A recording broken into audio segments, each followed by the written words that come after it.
Assalamualaikum warahmatullahi wabarakatuh. Akkam jirra jirtu hordoftoota warreen burqaa saawaa jalatti argamtan.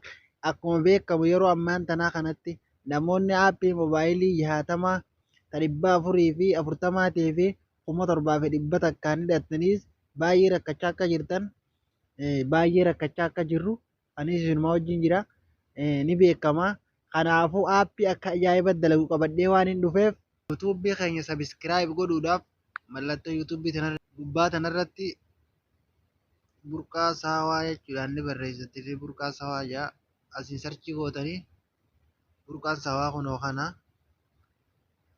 burqaa saawaa jechuudhaan kana asirra ni cuqaaftanii sabiskiraayib ni gootanii mallattoo xiyyaa tana dhoytanii akka yeroo hunda isin bira ga'u mallattoo kilinikii tana bantanii jechuudha.